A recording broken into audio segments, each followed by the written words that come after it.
Paz do Senhor a todos e a todas. Louvado seja Deus. Vamos ler mais uma vez a palavra de Deus. 2 versículos.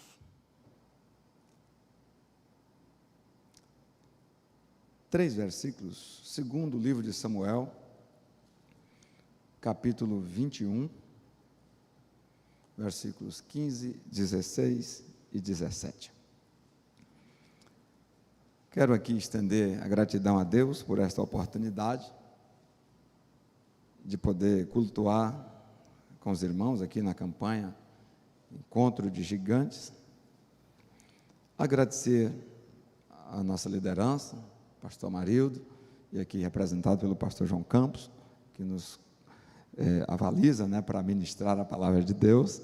Agradecer ao pastor Carlos Eduardo, que concede aqui esse espaço sagrado para nós ministrarmos a palavra de Deus. Deus abençoe, Deus recompense a todos. Minha gratidão à congregação Arce 22, os intercessores estão aqui conosco, encabeçado aqui pela pastora Riva Dávia. Que Deus abençoe a todos que conosco estão e aqueles que estão aí conectados pelas redes sociais. Aleluia. O texto diz o seguinte, eu peço permissão, eu já ouvi isso do pastor Carlos Eduardo, mas quero aqui pedir permissão, aqui no púlpito, para fazer uma leitura num texto um pouquinho diferente do tema, mas eu asseguro aos irmãos que nós não vamos sair do tema, tá bom? Peço permissão da igreja. Esse texto que está no segundo livro de Samuel, capítulo 22, versículo 15, 16 e 17. Tiveram mais os filisteus uma peleja contra Israel, e desceu Davi, e com ele os seus servos, e tanto pelejaram contra os filisteus, que Davi se cansou. E Isbi-Benob, que era um dos filhos dos gigantes, ou seja, um gigante, e o peso de cuja lança tinha 300 ciclos de cobre, e que exigia uma espada nova, este intentou ferir Davi. Porém, Abisai, filho de Zeruia, o socorreu. Diga comigo, o socorreu. Mais uma vez. Pela terceira vez. Aleluia. E feriu o filisteu e o matou. Amém? Os irmãos podem tomar assento. Espírito Santo de Deus, aqui está a sua palavra lida mais uma vez. Nós sabemos, sem dúvida, que aqui há poder, e nós queremos ser mais ainda impactado por esse poder. O Senhor já nos impactou essa noite, mas ainda há espaço para impacto, para transformação. Portanto, ministre nossas vidas. Peço perdão ao Senhor, Deus, pelos meus inúmeros pecados. Entrego nesta hora a minha mente, a minha boca, o meu coração nas tuas mãos, para que o Senhor possa fazer aquilo que o Senhor quiser. Aleluia. Bendito seja Deus. Vamos lá. Encontro de gigantes. A temática aqui, para nos encorajar, e é isso, o culto, a festa, a campanha, o propósito é nos encorajar para partir para a batalha, não é? Tem como tema aqui, aquele encontro, o encontro de Davi com Golias. Sim, obedecendo aqui a voz do Espírito, eu quero me dirigir aqui ao irmão Arlon, Nós estamos caminhados, já faz um tempo aí, e hoje o Senhor nos colocou aqui juntos, Deus lhe abençoe, é uma honra para nós estarmos aqui do lado do Senhor, tá bom? Aleluia, sim, Senhor. É o encontro de Davi com Golias. Eu costumo dizer que é uma das histórias mais conhecidas, e é mais conhecida porque é que as crianças aprendem primeiro. Lá na congregação, as crianças não sabem ainda muita coisa, naturalmente, mas a história de Golias e Davi e o fracasso de Golias naquele encontro, todo mundo conhece. Todo mundo conhece. Ali Davi, cheio da presença de Deus, eu quero registrar aqui que quando Samuel derramou azeite sobre Davi, o texto vai dizer que naquele dia, naquela ocasião, naquele momento, o Espírito Santo do Senhor apoderou-se de Davi para sempre. Então é importante dizer isso aqui para nós entendermos o que está mais adiante. Não faltou Espírito Santo na vida de Davi. Aleluia! E aqui Davi vai em nome do Senhor dos Exércitos e derruba o gigante que tinha crescido diante dele. E a vida de Davi segue derrubando o gigante, lutando e vencendo, lutando e vencendo, lutando e vencendo, porque a estatura nossa é assim. Nós conversamos isso lá na congregação esses dias. Quando eu enfrento um monte de 5 metros e consigo vencer aquele monte, a minha estatura passa a ser 5 metros e alguma coisa.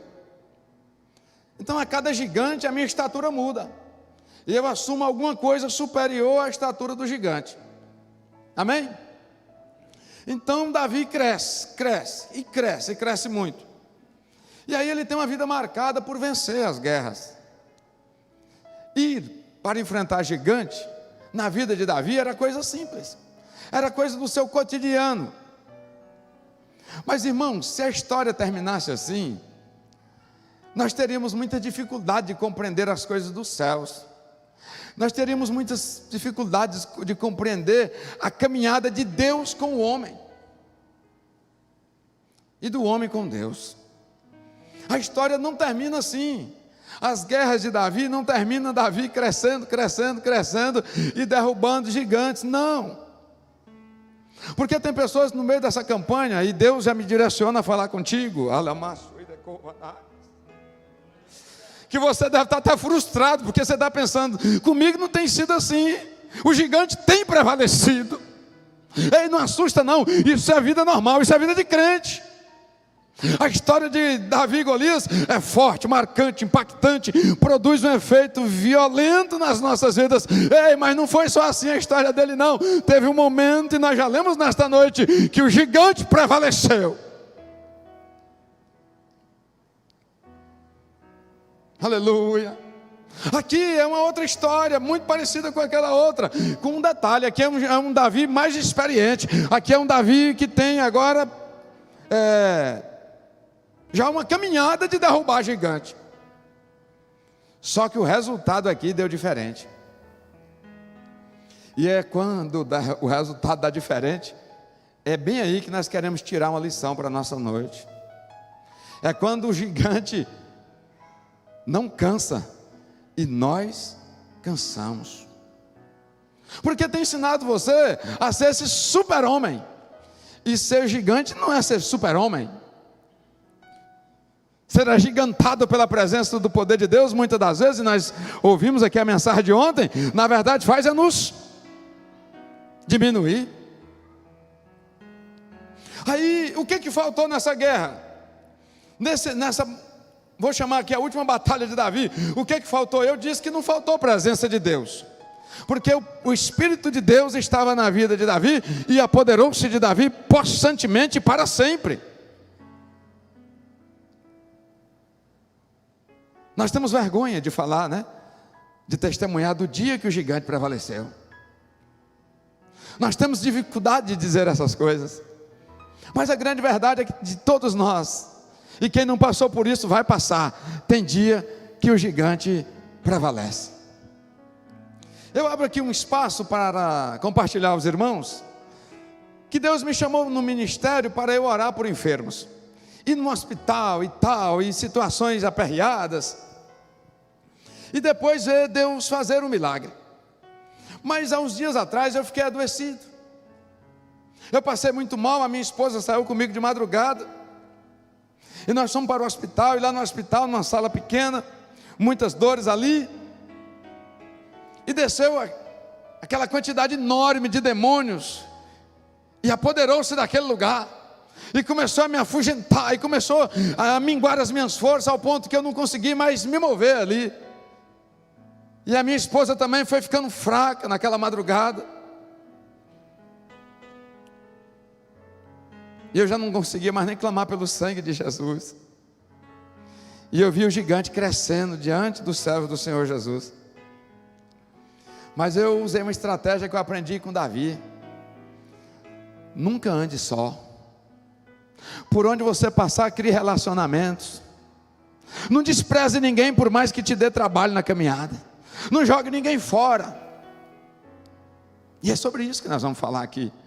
Uma estratégia poderosa para vencer gigantes é ter um companheiro, é ter uma companheira, é ter um amigo, é ter alguém que conheceu ontem, mas que dispôs de alguma forma a andar contigo.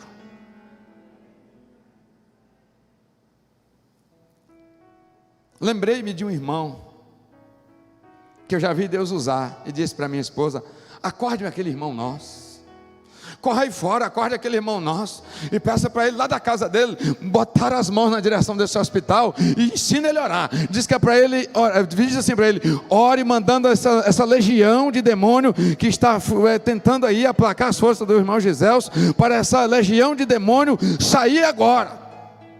E ela ficou ali na porta daquela sala e ligou: pastor fulano, o Giselso está agoniado, nós temos sensibilidade aqui, está tomado de espíritos ruins, nós não estamos prevalecendo. Agora ele pediu para você orar assim, assim, assim. E de lá eu escutei o brado, e na hora saíram todos assim, ó, e a paz voltou para aquele lugar. Tem que ter amigo, tem que ter companheiro.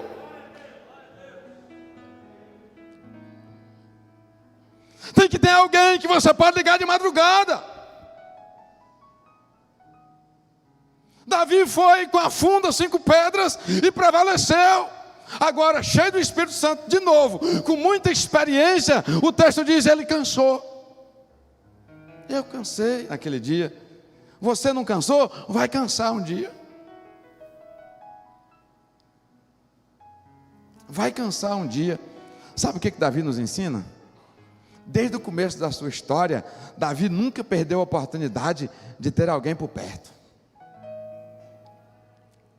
Como é que eram essas pessoas atrapalhadas, muitos do pior nível, mas queria estar perto de Davi? Chega para cá.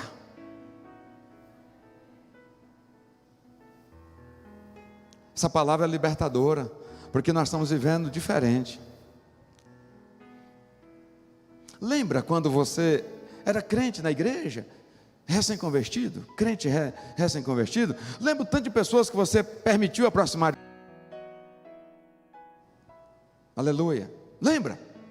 Aí você foi crescendo na fé, aí você foi recebendo dons, aí você passou a ter oportunidades. Sabe o que aconteceu na sua vida? Você começou a dizer: olha, pelo discernimento, pela vigilância, eu já comecei a perceber que fulano não me faz bem. Ei, olha, agora no momento que eu estou chegando, fulano também é uma pessoa que tem até trazido maldição para a minha vida. E na medida que você cresceu no ministério, sabe o que aconteceu contigo? E é uma tendência nossa, você foi selecionando pessoas para estar do teu lado. E sabe o que aconteceu? Diminuiu o número de pessoas que podem te ajudar.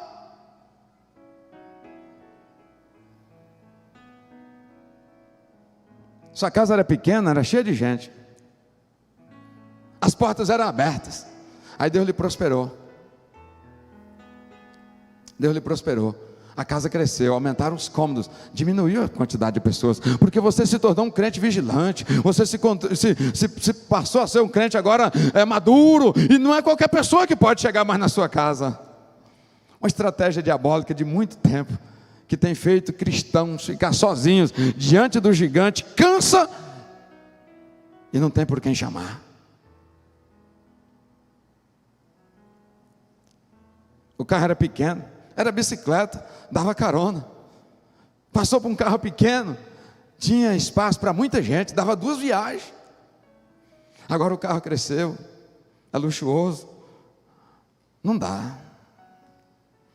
É uma estratégia do diabo de fazer as pessoas, na medida em que eles crescem, eles se sentirem no direito de selecionar gente para estar por perto. Esse homem que guerreou em favor de Davi era um soldado não muito talentoso. Ele era bravo, ele era valente, mas ele era precipitado. Ele fez coisa que desagradou Davi. Ele matou um general de Davi. Era leal, mas não era a pessoa mais centrada. Sabe o que Davi fez? Fica de cá, fica aqui, meu sobrinho. Ele aprendeu isso lá na caverna. Encontrou uma série de pessoas lá que não servia para nada. Sabe o que Davi fez? Vocês passam a ser meus amigos a partir de hoje.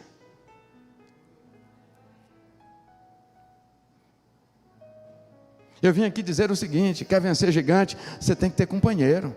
Porque olha o que Deus falou ao meu coração na madrugada. Ele disse o seguinte: ó, conta para o povo que está te ouvindo, assistindo live, enfim, conta para eles o seguinte: prevalecer em um confronto sozinho é perfeitamente possível, mas ninguém vence uma guerra sozinho.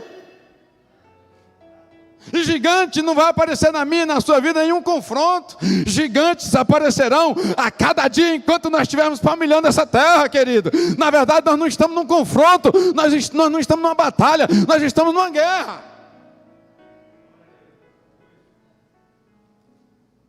Davi venceu um confronto, mas o que Davi nos ensina é diferente. Ele entra para a guerra, mas ele não vai para a guerra sozinho. Foi uma circunstância. Ele e Golias, uma circunstância para trazer muitos ensinamentos para nós. Glória a Deus por isso, mas a regra de fé vai muito além desse embate.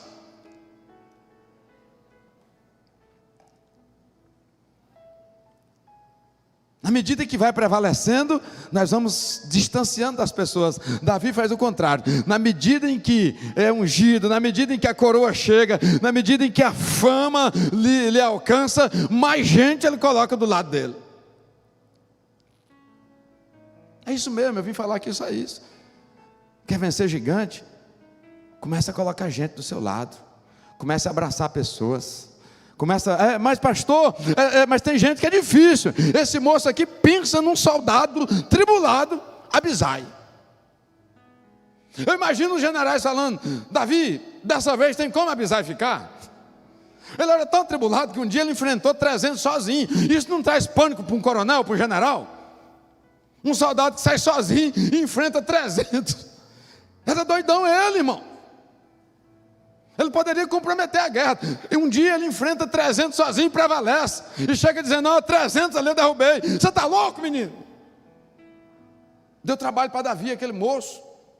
O seu irmão influenciava. Abisai tinha um problema. Ele era fácil de ser influenciado. O seu irmão o influenciou e ele foi junto e matou duas pessoas, assassinou duas pessoas importantes que não deveriam ser assassinadas por ele. Mas sabe o que Davi faz? Na hora que está indo para a guerra, Abisai, vamos comigo. Eu imagino o desespero de outros dizendo: como é que anda com uma pessoa dessa? Como é que coloca do lado uma pessoa com esse temperamento?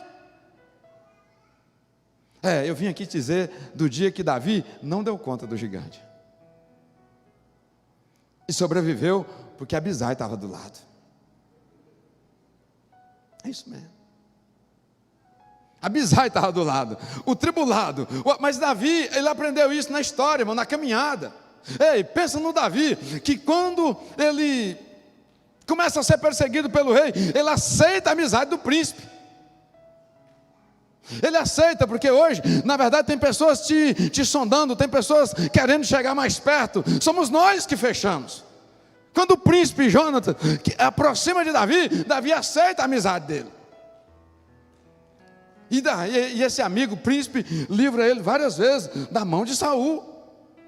Então ele aprendeu a se livrar de gigantes durante toda a sua história, a partir do companheirismo, a partir de relacionamentos sólidos. Ei, querido, tem dia que Deus não comparece com a sua glória e o seu resplendor. Tem dia que Ele pega aquele amigo que a gente nem percebe que era tão chegado nosso.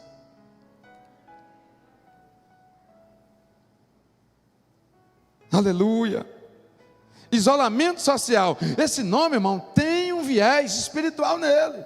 É verdade que nós estamos vivendo uma pandemia e que nós precisamos, por um momento, ter alguns cuidados nos nossos relacionamentos. Mas a palavra isolamento social, ela tem um viés aí espiritual, de procedência maligna terrível, porque tem tudo a ver com o que nós estamos falando aqui nesta noite. A ideia é essa mesmo, é que você se sinta bem aí na sua casa, que você diga: eu não preciso mais desse calor de pessoas. Olha, eu estou há 4 meses sem ir na igreja e está fluindo muito bem. Não se engane, eu acredito sim que nesses 4 meses você já venceu alguns confrontos, mas não se iluda, tem gigante preparado, que já sabe do limite das suas forças, e você vai precisar assim da igreja.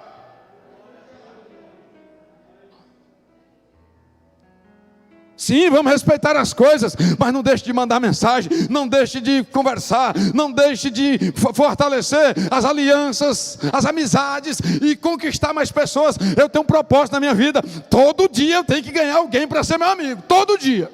Eu não quero pessoas perfeitas não, porque eu não posso exigir o que eu não posso oferecer. Eu não posso querer para mim aquilo que eu não posso dar. Eu quero a gente, eu quero a pessoa do meu lado. Arrumei alguns obreiros e fui trabalhar numa construção. Eu não tenho experiência com a altura. E aquele que não tinha condições nenhuma de ser obreiro, porque o perfil dele não encaixava em nenhum aspecto, ele ficava do meu lado. E um dia eu estava na obra e só tinha ele comigo, porque quem tem credencial seleciona pessoas, escolhe o dia e a hora. Mas aqueles que são excluídos, eles ficam berrando, eles só querem uma oportunidade, eles só querem um braço levantado para eles entrarem debaixo e receberem um abraço. Sabe o que aconteceu naquele dia? Que ficou só um obreiro que não tinha credencial nenhuma e não atendia os protocolos, inclusive estatutários nossos, para ser obreiro. Lá no andame eu pisei na ponta da tábua, no alto, tentando colocar o telhado numa igreja que eu esforçava em construir com poucos recursos ali. E aí aquela tábua virou, e eu lá, sei lá quantos metros, mas bem alto. Pensei rapidamente: já era. Descendo ali, passando, escorregando na parede ali, senti uma mão forte me tomar. Quando eu olhei para cima assim, assustado, era aquele homem que estava na outra ponta do andame, não sei como é que ele chegou lá. E eu já descendo, ele me catou aqui e disse: acalma, pastor, você está seguro, respira, descansa um pouquinho, fica calmo. Aí eu calmei. E ele, não sei de onde é que Deus deu tanta força, um homem idoso, ele me pegou com a mão aqui, e me botou em cima de novo. E eu fiquei lá uma meia hora, chorando e dizendo: ei, você não tem um amigo que não atende nenhum protocolo, que não atende nenhum requisito, que ninguém quer até por perto? Eu estava morto. Deus não me tomou, Deus não afofou, Deus não colocou ali algo para me recepcionar no chão, não. Um gigante prevaleceu naquele dia contra a minha vida, mas tinha um soldado comigo. E hoje eu posso contar a história. Ele aprendeu, quando ele casou, um dia o rei disse: mate Davi nesta noite. A esposa dele diz o seguinte: isso aqui é forte, Deus falou comigo sobre esse tema, eu quero compartilhar isso aqui. Mas Mical diz assim: olha meu marido, o rei vai te matar hoje, vem aqui, vou te descer pela janela. Ele ia morrer, irmão. Se não é a esposa, ele morreria. Quantos varões começou a prevalecer diante de alguns confrontos na vida e virou as costas para a esposa. E Deus mandou lhe dizer nesta noite que quando o Senhor colocou ela do seu lado, Ele tem um propósito e Ele conhece, e tem uma peleja mais adiante. Não se iluda com os propósitos, com os embates isolados que você venceu sem ela. Isso não quer dizer que ela não é útil. Ele mandou te dizer mais: volte hoje, porque tem gigante preparado, e é das mãos dela, e é a partir do joelho dela, é a partir do clamor dela que você terá um escape.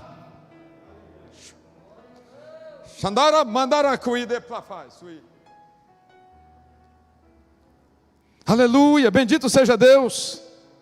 Quantos pais que o filho falhou, não pôde atender, corresponder com as expectativas, ele lançou o filho fora, e Deus falava tudo isso nas madrugadas comigo durante esse período, porque foi uma seleção de todos os dias, 5 horas da manhã, ele acordar e dizendo: anote, conta lá para o povo, o que é que eu estou pensando acerca do povo. Quantos pais que lançou o menino fora, Deus mandou lhe dizer o seguinte: busca esse menino de volta, seu filho, porque é ele que vai trocar suas fraldas mais adiante. O gigante da velhice, as poucas forças da velhice, é esse menino que hoje você não reconhece, é ele.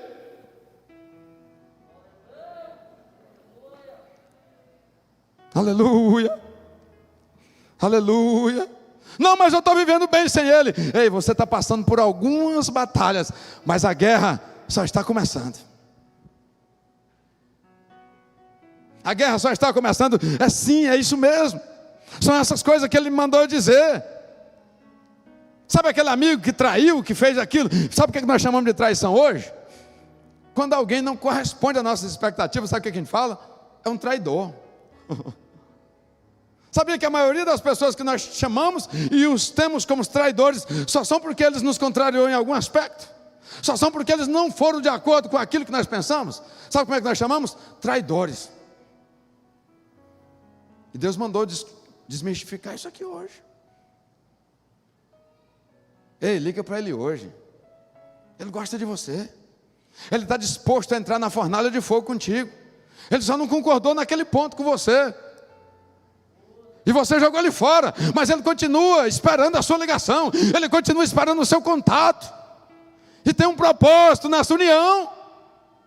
Poderá ser Ele, naquele dia, que você vai acionar de madrugada.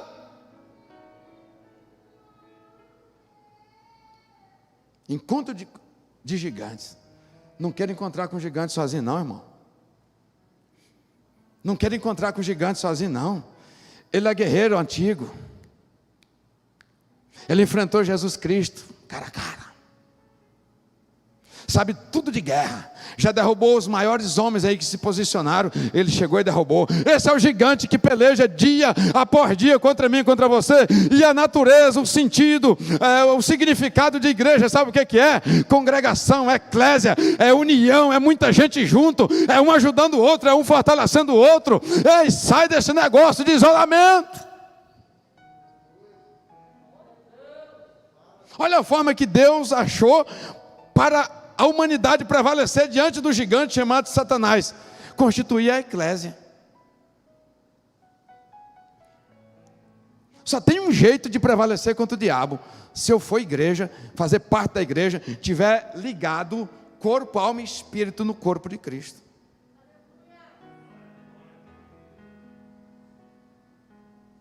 Volta hoje. Davi aprendeu a ouvir Jonatas, Davi aprendeu a receber a ajuda de Mical, Davi aprendeu a receber a ajuda do sacerdote Abiatar, quando Saul estava matando todo mundo. Davi aprendeu a receber a ajuda de Abigail. Davi ia fazer um negócio triste, Davi ia fazer um negócio horrível, porque teve uma expectativa contrariada. Uma mulher comparece diante dele e diz: não faça isso, meu senhor, e ele aplaca a sua fúria.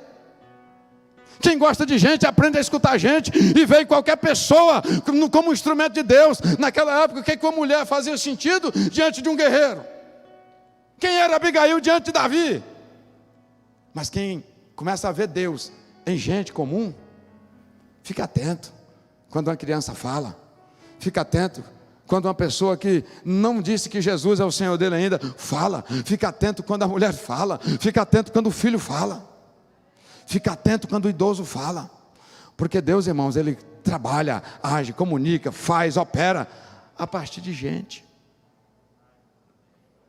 Na minha vida está uma sequidão, eu não vejo milagre, não está acontecendo nada. Pode saber que quebrou o princípio, está isolado, não gosta de gente, cresceu demais, acha que dá conta de viver só. Natan tinha um profeta que era amigo dele. Natan era um profeta que era amigo de Davi. Quem é que quer isso hoje? Quem é que quer um amigo nas condições de Natan hoje? Quem é que quer?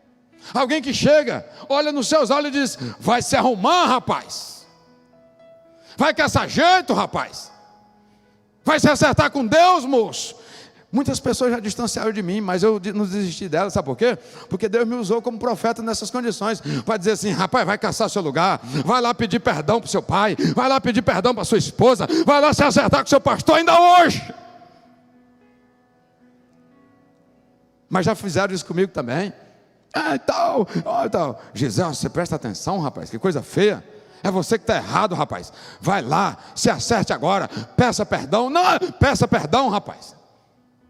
Aí resisti um pouquinho e depois saí cabisbaixo, ir lá pedir perdão e dizer: venci um gigante, porque eu tive um amigo que teve coragem de me exortar, que teve coragem de me exortar, que teve coragem de falar a verdade para mim, que teve coragem de dizer que eu não era nada daquilo que eu pensava que fosse. Davi acostumou com isso. Davi acostumou a receber ajuda. Ei, varão, eu vi um homem com um familiar dele à beira da morte, e ele dizendo: o Deus que pode operar pela multidão, que é a igreja, pode operar só a partir da minha oração. Mas foi falar para mim isso aí. Eu disse para ele: vai morrer. Você está me amaldiçoando? Vai morrer, porque isso é orgulho, é prepotência e quebra de princípio. Aí, vamos ver, então vamos. Aí o negócio arruinou. E aí, pastor? Eu falei: ainda dá tempo. Vai lá na igreja, abre a boca lá, chora no meio do povo e pede ajuda, rapaz. Vou fazer isso agora. Correu lá: pastor, me ajude. Olha, lá em casa a verdade é essa. Meus irmãos, me ajudem, eu não aguento mais. Aí o povo... E no outro dia, o ente querido estava dentro de casa, saudável, restaurado. Não dá para viver só. Não dá. Ninguém prevalece diante de gigante sozinho. A história de Davi tem vários propósitos, mas o que Deus quer nos ensinar para esta noite é a história de Davi, não com Golias, é de Davi contra Isbi-Benob.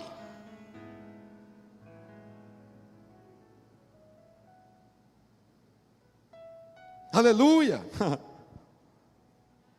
Pastor, mas é só Davi que é assim? Pensa comigo.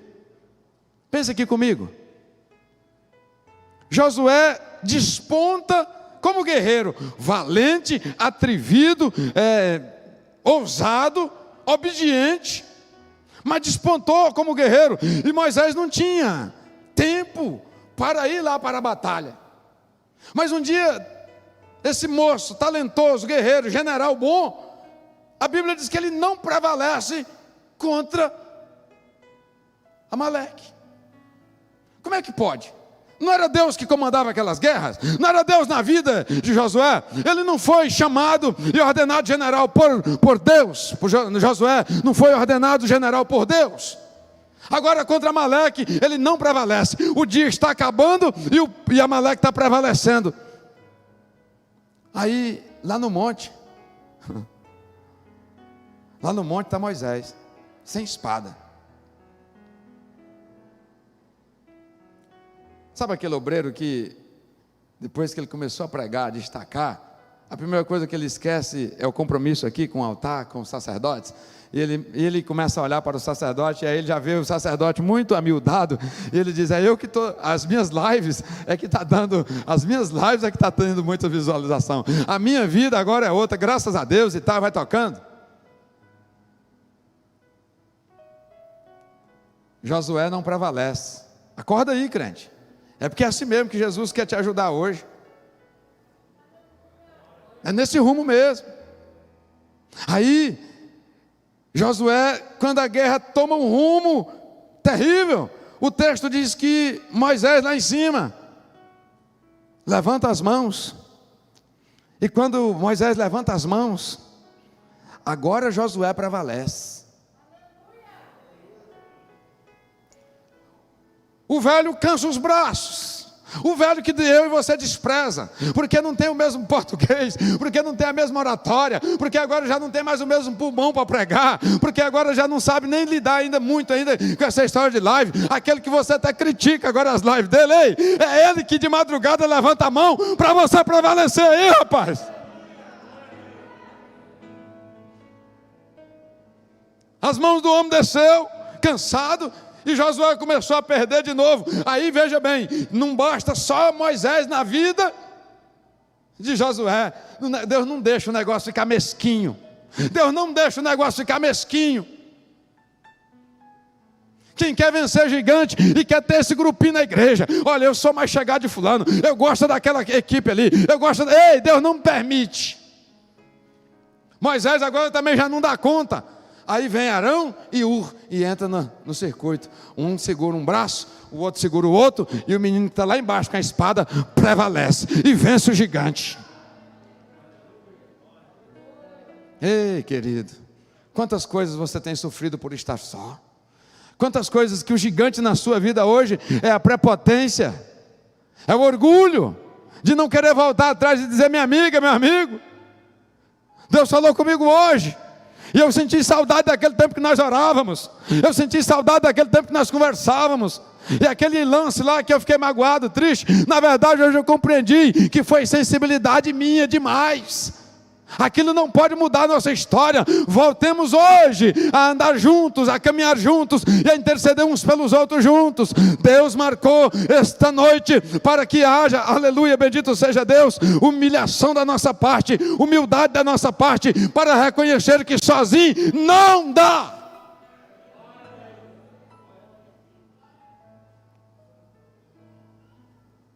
Aleluia. Paulo é chamado de que forma? Paulo é o próprio Deus que aparece. Jesus comparece, chama, dá unção, transforma, opera milagrosamente e faz dele um vaso de honra. Mas ele não consegue se inserir no meio da igreja.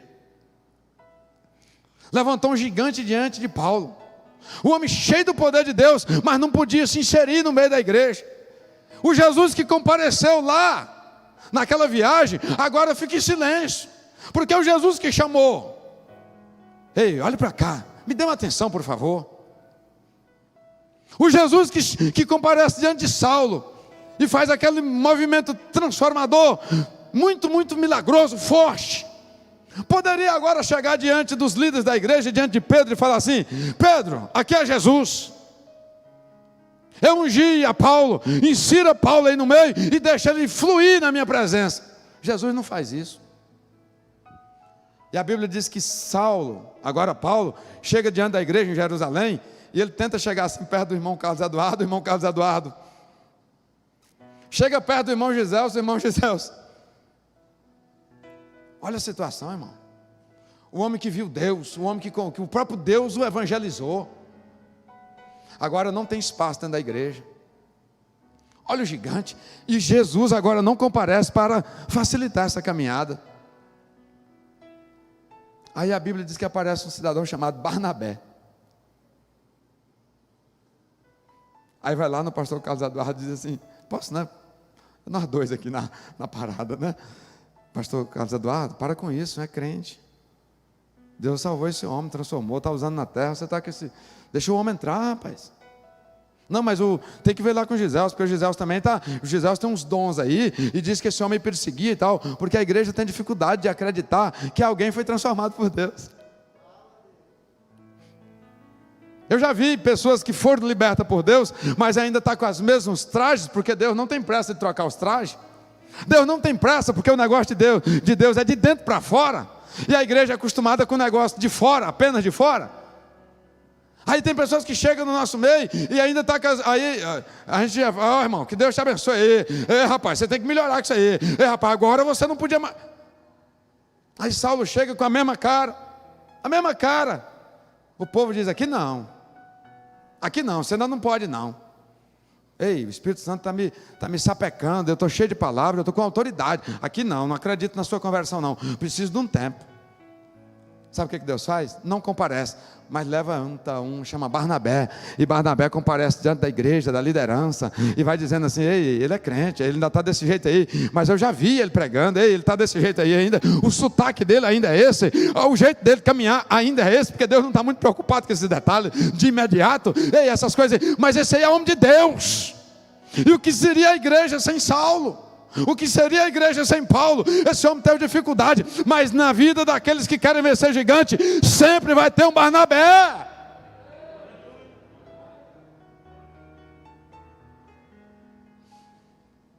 Aleluia. Você chegou onde chegou porque alguém te ajudou, querido. Lembra, para um pouco. Não foi, você não é essa potência toda aí, não. A questão espiritual, patrimonial, sentimental, alguém te ajudou. Para com isso.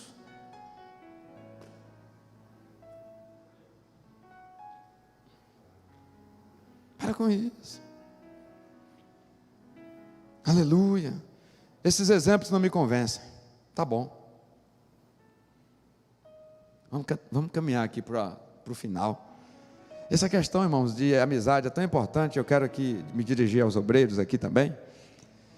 Uma das últimas palavras, das últimas entrevistas de Billy Graham, saudoso Billy Graham, um dos maiores ganhadores de alma, né? Sabe o que ele disse? Eu quero deixar um conselho para os que me ouvem. Eu cometi um grande equívoco na minha vida. Fiz amizade só com pessoas da minha idade. Eu não sabia que Deus ia me presentear com longevidade. Olha ele dizendo. Aí o que aconteceu? Eu fui presenteado com longevidade e meus amigos não tiveram o mesmo presente. Todos eles morreram. E eu estou aqui só, vivo, mas só. Qual foi o meu erro? Eu não olhei para os adolescentes, eu não fiz amizade com adolescente, eu não fiz amizade com jovem, e eu não dei atenção para as crianças. Eu falo lá na igreja, não passe por essas crianças sem cumprimentar, porque ele vai te levar a ceia um dia. Ele vai carregar a ceia lá na sua casa um dia. Ah, criança, o que eu quero com criança? É essa criança que vai levar a ceia um dia. É essa criança que vai pegar nas nossas mãos um dia e nos trazer até o lugarzinho para nós sentarmos na igreja. Mas ele está aí hoje, você passa, não cumprimenta. Um dia, eu conto isso por onde eu passo. Um dia o meu filho ficou chorando assim na igreja, e chorava muito, ele, né? E aí pequeno. Aí eu fui lá, desci do altar e fui lá. Disse assim para mim: pai, por que os adultos não cumprimentam a criança?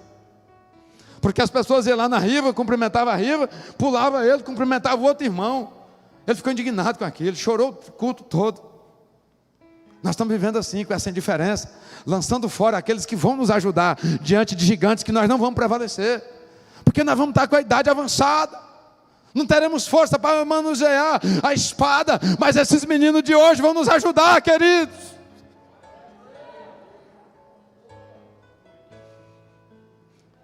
Alguns gigantes estão preparados pacientemente para nos enfrentar quando nós não tivermos mais condição, quando nós não tivermos mais microfone, quando nós não tivermos mais espaço no altar. Mas acredite, se nós valorizarmos hoje os relacionamentos, quando não tivermos nem condição de vir no templo, Deus vai enviar pessoas lá. Aleluia, aleluia, valoriza a gente, irmão. Se una a pessoas atrapalhadas, pessoas difíceis de relacionamento. Você é crente, você tem a presença de Deus. Pastor, não me convenço com essas histórias. Tá bom, eu termino falando daquele que jamais precisou de ajuda. Chama Jesus Cristo. Tinha alguns discípulos que eram mais de perto, bem conhecidos, 12. A Bíblia fala de outros, 70 e tal, mas tem 2 que me chamam a atenção. Um visitava Jesus de noite, porque não queria ter uma perca lá nos seus relacionamentos. Olha a situação desse obreiro, desse discípulo. José de Arimateia, né? Nicodemos. O outro nunca se apresentou como discípulo. Você quer um discípulo desse? Quem quer um obreiro desse jeito do lado? Um que só vai de noite para ninguém ver que ele tem contato contigo. E outro que nunca se apresenta. Quem é que quer um obreiro desse hoje? Ninguém quer, a verdade é essa. Para que um amigo desse? Para que um companheiro desse? Jesus quis. Porque Jesus sabia que teria alguns gigantes na vida dele, que ele não poderia, por uma ordem de Deus, do Pai, em função de um projeto maior, ele não poderia prevalecer diante daquele gigante. Sabe o que ele fez? Ele guardou esses 2 discípulos que não fizeram nada por ele durante o tempo que ele estava vivo. Sabe o que Jesus fez? Conservou esses 2 para os dias que ele tivesse morto. Quem que quer um obreiro que tem vergonha de dizer que é obreiro? A partir de hoje você queira. Porque Jesus quis. Aquele que chegou de noite, que se fosse eu dizer, Jesus, esse aí é o maior sinal de Deus que Ele não é contigo. É esse que prepara e presenteia Jesus Cristo depois de morto, com um lençol de linho finíssimo, que só os príncipes usavam. O corpo de Jesus foi enrolado por um linho finíssimo, caríssimo, que só os príncipes usavam. Sabe quem fez isso? Sabe quem cobriu a nudez do Jesus morto? Aquele discípulo que saía lá de noite. Tinha uma importância, tinha um dia, tinha um gigante que ele ia ser útil. Aqueles que eram presentes, todos já tinham sumido do mapa. Aqueles que estavam mais perto tinham sumido, mas aquele que ninguém o reconhecia como discípulo, sabe o que estava? Agora esse está presente e diz: o meu Senhor, o meu discipulador, não será mostrada a nudez. Está aqui um lenço de honra para envolver o corpo do meu Senhor. Para por aí? Não. O corpo está lá exposto no madeiro. 6 horas da tarde da sexta-feira, se chega às 6 horas, o judeu não pode mais movimentar. Estaria agora fadado a apodrecer até sábado 6 horas. Sabe aquele discípulo que nunca se identificou? Sabe aquele discípulo que nunca quis mostrar a cara? É ele que tem contato. É ele que tem contato lá com o chefão para tirar o corpo de Jesus. Jesus conservou 2 discípulos que ninguém queria, para um momento que ninguém, outros, poderia ajudá-lo. Gigantes que só Jesus sabia que ele ainda tinha que enfrentar. Ele precisava ser sepultado. Ele precisava ser sepultado para depois ressuscitar. E ele não tinha aonde ser colocado, onde o seu corpo ser colocado. Sabe quem é que tem lugar para o corpo de Jesus? Aquele discípulo que ninguém queria, que ninguém reconhecia. Esse tinha o espaço que ninguém tinha usado, para que o corpo de Jesus ficasse por um tempo, para cumprir um propósito maior. Nem Jesus. Aí você fala, por que Jesus permitiu essas coisas? Foi fraqueza? Não. Foi o... Quando você pensar em Jesus, pensa numa didática e numa pedagogia. Tudo é pedagógico. Cada respirar de Jesus, cada falar de Jesus, cada andar de Jesus é pedagógico. Tudo é para ensinar. Tudo que Jesus disse, falou, fez, é para ensinar, deixar exemplo. Ah, pastor, não concordo. Tá bom, só mais um exemplo. Jesus, o Rei dos Reis, o Senhor do Senhor, aquele que tem o controle nas suas mãos, aquele que o irmão Gaspar já leu nesta noite, que fez tudo, tudo é dele e tudo está nas mãos dele. Esse Jesus um dia carrega uma cruz. Essa cruz não é uma cruz simples, essa cruz é o maior gigante que já se manifestou na terra. É a cruz que trazia consigo todo o pecado da humanidade. E qual era o propósito de Jesus? Vencer esse gigante. Qual era o gigante que Jesus tinha que vencer? O pecado. Agora o pecado se acumula todo numa cruz. Jesus pega esse gigante, domina esse gigante, caminha alguns metros. E sabe o que a Bíblia diz? Que Jesus não deu conta mais de carregar. Olha que loucura nossa. Nós nos posicionamos melhor do que Jesus. Nós não curvamos diante de uma ajuda e esquecemos que estamos querendo ser melhor do que Jesus. Jesus caminhou um pouco com a cruz, exausto, sedento, perdeu muito sangue, uma noite sendo jogado do lado para o outro, depois de chicote, depois de espinho na cabeça, depois de todo tipo de tortura. Jesus agora pega aquele que era o último gigante que ele tinha que enfrentar, e bastava ele pedir um anjo, né? Bastava ele clamar aos céus, bastava ele fazer qualquer movimento diante do Pai, e os céus desceria para ajudar a vencer aquele gigante. Jesus não faz isso para ensinar a mim e a você. Sabe o que ele faz? Ele organiza para que o seu cansaço coincida com a chegada, com a passagem de um homem que vem lá de Cirene, um homem chamado Simão. Quem era Simão? Nada. Que discípulo era esse? Nada. Qual era a história de Simão, lá de Cirene, o sirineu? Qual era o legado desse homem? Ele era filho de quem? Qual era a aproximação dele com as coisas dos céus? Com as coisas da igreja daqueles dias? Nada.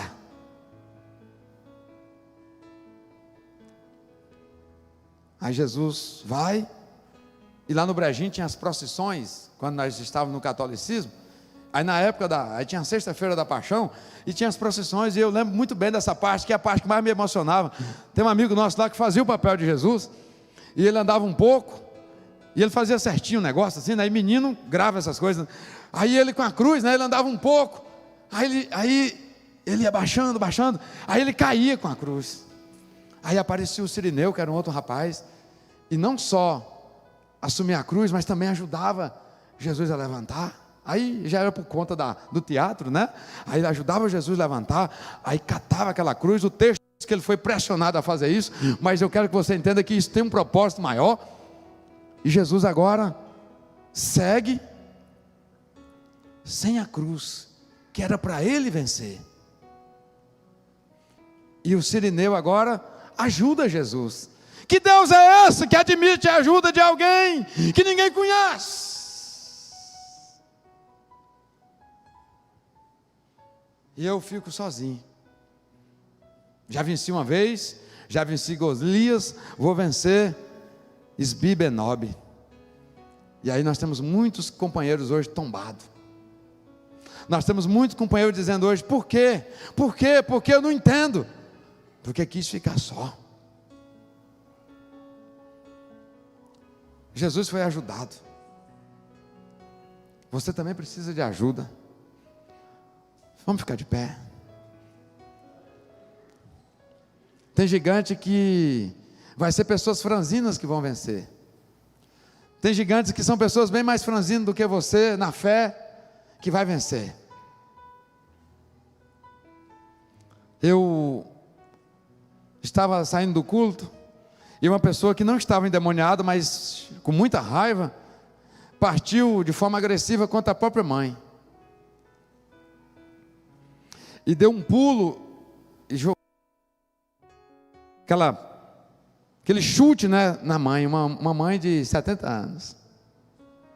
Quando eu vi aquilo, eu estava assim arrumadinho, saindo do culto, animado. Quando eu vi aquilo, eu corri para frente. Ela não podia levar uma bicuda daquela, um chute. Eu entrei ali no meio, e aí o pé daquele rapaz ali, um rapaz jovem, forte, de 25 anos, pegou aqui no meu peito. Minha esposa estava lá, e eu fui arremessado longe. Aí aquela senhora saiu de lado, aí ele mudou o foco. Aí ele foi lá e já me deu outra. Pá! Eu fui mais longe ainda. Aí alguns dos meus obreiros correram, eu lembro da movimentação na porta da igreja, correram para ligar para a polícia. E eu tinha um obreiro lá, que ele tinha alguma dificuldade de relacionamento. E os irmãos entendiam que ele não deveria nem estar na igreja. Mas quando aquele moço apareceu para me dar o terceiro chute, eu estava sem ar. Aí eu vi alguém se jogando na frente. Era aquele obreiro, que ninguém queria lá na igreja. Aí ele já levou aquele chute, mas como ele já estava ali com adrenalina, aí ele mobilizou o rapaz, e eu deixei de apanhar naquela noite. Só apanhei um pouco. Aí eu fui para casa, e 3 horas da manhã, sem dormir, eu liguei para ele, porque ele também se machucou. Nós não tivemos nenhum ato de violência contra aquele rapaz. Depois ele acalmou, nós oramos por ele, ele foi embora, uma benção. Aí a Riva cuidou de mim, passou umas coisas, aí eu voltei a respirar melhor e tal. 3 horas eu liguei para ele, eu falei: como é que está esse irmão? Eu estou aqui com cuidado, porque eu começo a falar os nomes, aí vira e agora que o negócio tem um alcance maior, né? Ele estava chorando também de madrugada, dizendo assim: eu nunca pensei que eu seria útil na obra de Deus. Eu nunca pensei, eu concordo com todo mundo que me joga fora, porque eu sei que eu não sirvo para nada, mas eu estou muito feliz, estou com algumas cicatrizes aqui, porque ele também caiu, machucou as mãos, arrancou o couro das mãos assim, com o chute que ele recebeu. E ele estava chorando, olhando para as mãos, dizendo: meu Deus, eu nunca pensei que eu fosse ser útil. Eu dividi a surra com o meu pastor hoje, que ia ser só dele.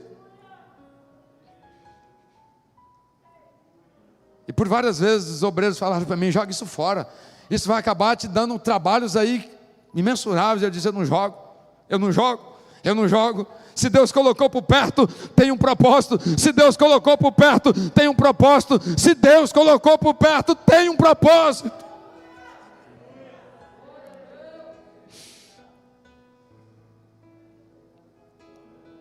Ei, filho, volta para a sua casa. Você está cheio de vida, filho, cheio de vigor, está conseguindo resolver todas as coisas sem o seu pai, sem a sua mãe, porque você não gostou da exortação. Mas o Senhor manda lhe avisar que tem gigantes se avizinhando, que é só a graça e a unção que está na vida do seu pai e de sua mãe é que vai prevalecer. Volta hoje que ainda dá tempo para você escapar.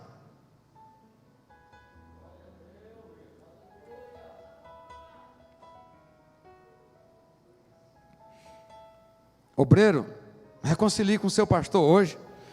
Entenda que são as orações dele que tem te feito prevalecer. Sim, ele é bem mais analfabeto. Sim, ele não tem esse jeitão seu, toda essa estratégia de pregar. Mas volta hoje, porque foi ele que Deus colocou na sua vida para você prevalecer diante dos gigantes. Volta hoje. Você que está magoado com a igreja e distanciou porque não gostou disso ou daquilo, ei, não se iluda, foi o diabo que te venceu com essa estratégia, porque quando ele te coloca só, tem já um gigante que você não prevalece contra ele. Volta hoje para a igreja que você deixou. Volta hoje, reconcilia hoje. Tem situações que é só lá, aleluia, com o apoio dos irmãos que você vai prevalecer. Querido Deus e soberano Pai, o propósito aqui é dizer, ó Deus, que Jesus precisou de ajuda de pessoas simples e deixou esse exemplo para nós. E eu me esforcei aqui, papai, com toda a diligência possível, com temor e tremor, para trazer despertamento, papai, para essa geração, meu Deus, egoísta, prepotente, meu Deus, porque se prevaleceu em alguma situação, já acha que dá conta de tocar a vida sozinho, que não precisa mais da ajuda de ninguém, porque passou a ter dinheiro, porque passou a ter patrimônio, porque passou a ter dons, ministério, porque passou a ter uma família, porque passou a ter uma casa ampla, veículos, enfim, porque passou a ter um grupo seleto de amigos, desprezou todos os outros. Deus, eu vim aqui para, com muito amor, trazer ao Pai da parte do Senhor um despertamento, porque muitos de nós não temos noção dos gigantes que estão se avizinhando, mas o Senhor tem nos mostrado. Só vai prevalecer aquele que estiver unido, aquele que estiver inserido, arraigado dentro da casa do Senhor, aquele que estiver cheio de companheiros e companheiras, aquele que tiver intercessor de dia e de noite do lado.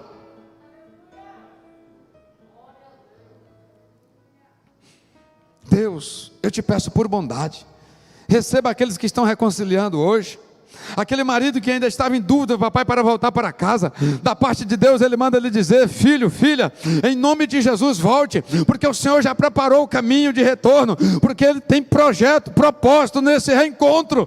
Ei filho, volta para casa. Mas eu falei umas asneiras com o meu pai, eu não sei como que ele vai me receber. O Espírito de Deus já preparou o coração do seu pai, ele está todo dia na expectativa de que você vai voltar. Como é que eu volto a falar com aquele pastor? Ei, você que desprezou aquele pastor, ele não te odeia, ele não tem raiva não, ele está de braços abertos, ele continua intercedendo por ti. Volta em nome de Jesus. Querido Deus, receba de volta, encoraja essas vidas, e aqueles que querem reconciliar com o Senhor, para voltar, meu Deus, a ter uma vida de comunhão, de unidade com pessoas, com gente, receba nesta noite. Receba nesta noite, ó Pai.